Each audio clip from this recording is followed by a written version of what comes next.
Өз үйіне ие болу көпчүлүк кыргызстандыктардын кыялы. Албетте күнүмдүк турмушка өп-чап жеткен айлык менен үй сатып алуу түшкө да кирбеген нерсе. Айла жок батирди ижарага алып жашоого туура келет. Бир ай бою тапкан акчаңды ижара акысына тапшырып бермей. Турак жайга ие болууну каалагандардын саны күндөн күнгө өсүүдө. Бул көйгөйлөрдү эске алуу менен 2012 жылы жеткиликтүү турак жай мамлекеттик программасы бекитилген. Анын негизги максаты элди турак жай менен мамлекеттин колдоосу аркылуу камсыз кылуу. Документке ылайык көп балалуу үй бүлөлөргө мамлекеттик кызматкерлерге колдоо көрсөтүлөт. Кечетен тарта ипотекалык компания өз ишин баштады. Ал өлкөнүн бардык аймагын камтыйт. Сап башында медиктер, мугалимдер жана соц кызматкерлер турушат. Ипотеканы берүүдө жаш курак, эмгек стажы эске алынат. Анан албетте үйүнүн жок экендиги дагы. Буга чейинки берилген батирлерге министрлер орун басарлары, бөлүм башчылары ээ болуп калган учурлар болгон. Же башкача айтканда үйү бар туруп эле дагы бир батир алып коюшкан. Айрымдарын эске албаганда жөнөкөй кызматкерлерге жетпей калган.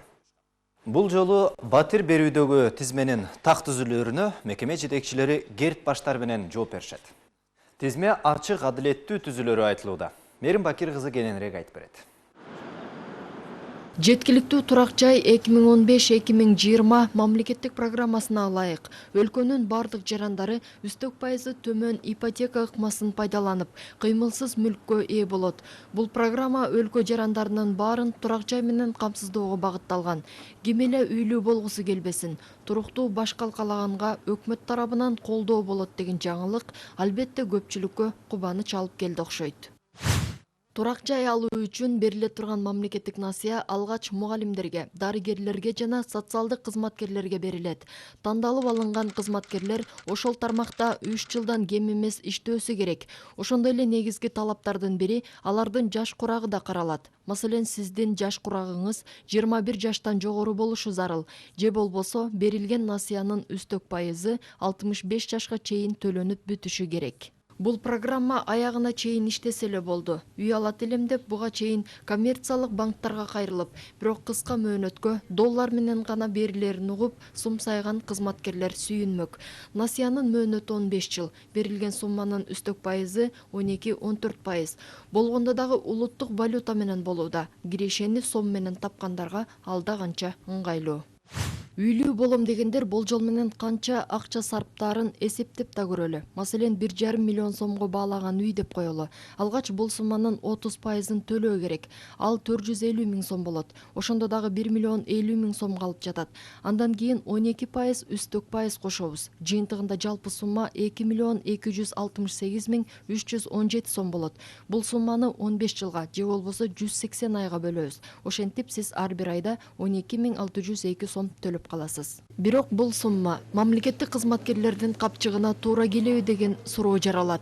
Маселен, орто эсеп менен алганда саламаттык сактоо тармагындагылар 10 миң сом айлык алат. Ага жетпегендер да бар. Демек, математиканын кереги жок. Бизде учеттосуңарбы? Учеттон эсиңерби? Маселен, Мээрман айым Гүлкайыр Абдраимованын маянасы 7 миң сом. Анын бул тармакта иштегенине 20 жылдан ашып калды. Жолдошу дагы дарыгер, 2 балалуу болушкан. Көп жылдан бери студенттик жатаканалардын биринде ижара акысын төлөп жашайт. Ипотекалык насыяны укканда алар алгач кубанган, бирок жолдошу экөө тапкан айлыгын турак жайга салып берсе, андан кийинки жашоо кандай болот деген да маселе жаралууда. Эми үй үчүн может быть чуркап эметем, бирок кандай баага, андай суммага мен ала алышым мүмкүн. 20 жылдай болуп калды ушу общежитияда, чага чейин квартирада жашачубуз. Анан болгон акчаны эсли мынтип чогултсам, ошончо жылдан беричи, анда бир особняктын эмеси чогултуп койдум го деп ойлойм да. Анан жашабай турган жерибиз жок, квартирага барсак аяктан эми эртеси чыккыла дейт. Андан көрө ушу общежитияда деп жашап атабыз.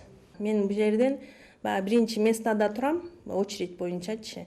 Анан эми башка жактан, может, мэрияданбы, может, Минздрав же ошол жактан келбей калабы деп ойлойм да. Үйү жок болсо эле бериле калбайт экен. Талапкерлердин насыяны төлөгөнгө кудурети жетеби же жокпу, бул жагы дагы дыкат текшерилет. Реальные зарплаты, которые получают. Биз бир үй бүлөдөгү эки адамдын айлык маянасын карап жатабыз. Биринин маянасы насыяга кетсе, экинчиси башкага дегендей. Биз коммерциялык банктар менен так эсептеп чыгабыз. 15 жылдын ичинде аз суммада акча төлөп үйлүү болуп калган жакшы да, көчүп конуп жүргөндөн көрө. Билим берүү, саламаттыкты сактоо жана социалдык өнүгүү министрликтериндеги катардагы жөнөкөй кызматкерлеринин санын да айта кетели. Маселен, саламаттык сактоо тармагын айтсак, мында 45.760 дарыгер иштейт. Агартуу тармагына келе турган болсок, 72.000 мугалим мектепте иштесе, жогорку окуу жайлардагы окутуучулардын саны 13.000 түзөт. Ошентип жалпысынан 85.000 кызматкер иштейт. Ал эми социалдык тармактагы кызматкерлердин саны 4.225 жетет. Ошентип бул 3 тармакта жалпысынан 140.000 жакын кызматкер бар. Мына ушул кызматкерлердин канчасы үйгө муктаж экени учурда такталууда. Негизи эле мамлекеттик кызматкерлерди турак жай менен камсыздоо идеясы бир канча жылдан бери өлкө башчынын колдоосу менен ишке ашууда. В течение нескольких лет реализуется под патронажем президента нашей страны Алмазбека Шаршеновича Атамбаева. Акыркы жылдары президент Алмазбек Атамбаев тарабынан өлкөбүздүн жарандарын, айрыкча бюджеттик мекемелердин кызматкерлерин турак жай менен камсыз кылуу боюнча бир топ иштер аткарылууда. Мисалы, Ички иштер министрлиги, Коргоо министрлиги, чек ара кызматы сыяктуу күч органдарынын кызматкерлерине 800дөн ашык үйлөр курулуп тапшырылды. Жаш кезекте үй алса, жаш үй бүлө. Үй бүлөнүн биримдиги үчүн дагы бул чоң нерсе. Анткени үй жоктугунан билебиз, бир топ үй бүлө дагы бузулуп жарылып кетип атат. Ошондуктан мамлекет бу маселеге өзгөчө көңүл буруш керек, өкмөт өзгөчө көңүл буруш керек. Жыл сайын 5 миллиард сомдон кем эмес акчаны таап, өкмөт ушундай иштерге жумшаш керек. Анткени Кыргызстандын жараны эгерде иши бар болсо, бүжүрмөн адам болсо, каалаган убакта ипотекага квартира алууга же үй салып алууга, кредит алууга мүмкүнчүлүктөрү болуш керек. Жеткиликтүү турак жай программасы үстүбүздөгү жылдын 5 августунда өкмөт тарабынан 5 жылга бекитилген. Мамлекеттик ипотекалык компаниянын сайтына жакында турак жай ала тургандардын тизмеси жайгаштырылат. Албетте, эми тартыш талаштар болот, анткени баардыгы эле ошо биринчи кезекке кирем дейт да. Бирок жанагындай ведомство аралык комиссияны түзүп биз, анан кийин сайтты ачып, ошо тизмелердин баарын илип, аналарга абдан критерийлердин баарын койдук. Биз ошону менен бир ачыктыкты, айкындыктыкты сактап, камтып беребиз деп атабыз. Жеткиликтүү турак жай программасынын негизги элементи катары мамлекеттик ипотекалык компаниянын түзүлүшү эсептелет. Бул программаны ишке ашыруу үчүн түзүлгөн компаниянын уставдык капиталына 10 миллион сом бөлүнүп берилген. Бул 5 жыл аралыгында ар жыл сайын 150 миллион сомдон толукталып турат. Толугу менен ошондо 750-760 миллион болгондо бул баягы жаңы ачылып жаткан кредиттик уюмдардын уставдык капиталынын өлчөмүнө барабар болсун деген ой болчу.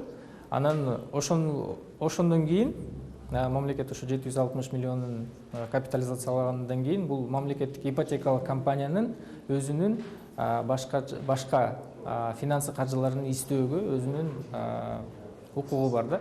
Мындан тышкары Каржы министрлигине башка каржы булактарын издөө тапшырмасы берилген. Буга байланыштуу мамлекеттик ипотекалык компанияга Кыргыз-Орус өнүктүрүү фондунун каражаттарын тартуу пландалып жатат. Бул түз каржылоо жөнүндө сөз эмес. Каражат Кыргызстандын бюджети аркылуу бөлүнөт. Средства Российско-Кыргызского фонда развития. Чет элдик валютада мамлекеттик баалуу кагаздарын чыгарууну пландап жатабыз. Кыргыз-Орус өнүктүрүү фонду баалуу кагаздарды чет элдик валюта менен сатып алат. Биз андан түшкөн каражатты мамлекеттик ипотекалык компаниясына 10 жылдык мөөнөткө жылдык төлөмү 5% сууда түрүндө которобуз. Башка дагы каржы булактарын издеп жатабыз. Кыргыз-Орус өнүктүрүү фонду болсо, өлкөнүн бардык аймактарына турак жай салууну пландап жатканын билдирди. Эгерде жергиликтүү мамлекеттик администрациялар жер бөлүп берсе, фонд өз каражатына үй куруп баштайт. Андан кийин мамлекеттик ипотекалык компания жеңилдетилген насыя аркылуу үйдү зарыккандарга берет. Биздин кызыкчылыгыбыз кирешеде эмес, биз ошо турак жайдын баасын төмөнкү деңгээлде кармашыбыз керек. Ошол себептен өзүбүз курабыз. Ушул үйлөр курулуп бүткөндөн кийин мамлекеттик ипотекалык компания мындай индивидуалдуу бюджет жарандарын турак жай менен камсыздап, аларга ипотекалык насыяларды беришет. Азыр бул маселе эки кишинин башы бириккен жерде талкууга алынууда. Албетте талаш тартыш, нааразылык болбой койбойт. Эң башкысы мугалимдердин, дарыгерлердин жана социалдык кызматкерлердин тизмесин тактоодо болгону тааныш билиш же ортодо акча ойноп кетпесе эле болду. Мээрим Бакир кызы, Нуркамил Асанов, Коомдук 1 канал, Жума Кайрак.